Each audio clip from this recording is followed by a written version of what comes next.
যখন যেটা লাগে তাকে তখন সেটা তত আগে যিনি দিয়ে দেয় তার নাম কে? মায়ের পেটের ভেতরে এখন যত বড় এত বড় হইতেছিলাম না, কতটুকু ছিলেন? হ্যাঁ, একটু একটু ছিলাম, আর ছোট তো ছিলাম, এতটুকু ছিলাম, এতটুকু।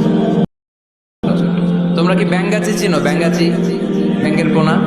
বর্ষাকালে পানিতে ব্যাঙ্গের পোনা আছে না? ছোট বাচ্চারা মনে করে এগুলো পোনা।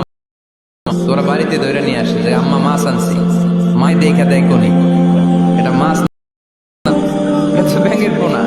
এই ব্যাঙ্গের পোনার মতো আমরা ছিলাম, রক্ত চোষা জোকের মতো মায়ের জরায়ুর দেয়ালে আমরা লেপটে ছিলাম। فعلقة مضغة sperm drop then the blood clot and finally the little flash.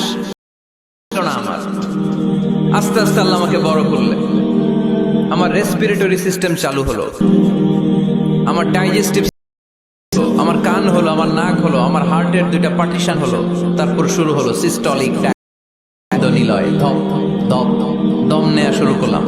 এক মুহূর্তের জন্য এই দম যদি বন্ধ হয়ে যায় আমাদেরকে ঠুস বানায় দিবে কে?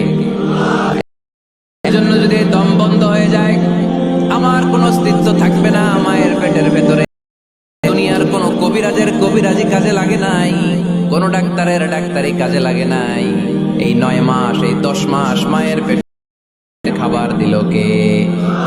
অক্সিজেনের ব্যবস্থা করে দিল কে? এই নারের সাথে আমার মায়ের জরায়ের একটা কানেকশন ছিল, ওই লাইন দিয়ে আল্লাহ আমারে খাবার দিত। মায়ের পেটে থাকা অবস্থায় আমার যে এরকম খাবার লাগবে, এই খাবার আর অক্সিজেন পাওয়ার জন্য তো আমরা অ্যাপ্লিকেশন করছিলাম আমার কাছে, তাই না? করেন নাই? আরো করেন নাই? আচ্ছা, তার মানে চাওয়ার আগেই দিয়ে দিছে, ঠিক কি না? এরপর দুনিয়াতে আসার সাথে সাথে ওই নারের কানেকশনটাকে কেটে দেয় নাকি রেখে দেয়? কেটে দেয়। একটা মাত্র খাবারের লাইন, ওই খাবারের লাইন দিয়ে আল্লাহ আমারে খাবার দিলেন, অক্সিজেন দিলেন, পানি দিলেন। দুনিয়ায় আসার সাথে আর মানুষেরা কেটে দেয়। কেটে দেওয়া মাত্রই নবজাতক সন্তান ওয়া ওয়া করে কান্না, ঠিক কিনা? আমরা শুনি ওয়া ওয়া, আসলে সে আল্লাহর কাছে ফরিয়াদ জানে, কেঁদে কেঁদে বলে আল্লাহ একটা ছিল, ওইটা দিয়া আমার নাভির সাথে মায়ের জরায়ুর কানেকশন করে 10 মাস তুমি খাবার দিলা, দিলা। দেখো দুনিয়ার মানুষ কত নিষ্ঠুর, একটা খাবারের লাইন ওইটাই কেটে দিছে, আমি খাবো কি? আল্লাহ বলে নো টেনশন, যে পেটের ভেতরে গোপনতম প্রকোষ্ঠে তোরে খাবারের ব্যবস্থা করেছি ওই আল্লাহ এখনো আছে না নাই? খাবারের লাইন ছিল একটা, ওইটা কেটে দিয়েছে। এখন দুনিয়ার বুকে তোর মায়ের বুকের ভেতরে আমি খাবারের 2টা লাইনের ব্যবস্থা করে দিলাম। খাওয়ার আগে যার যা লাগে যিনি দিতে পারেন তার নাম রব। দুনিয়াতে এসে মায়ের বুকের দুধ খেতে শুরু করলাম। দুধ খাইতে কি দাঁত লাগে? দাঁত লাগে না, দাঁত দেয়ও না।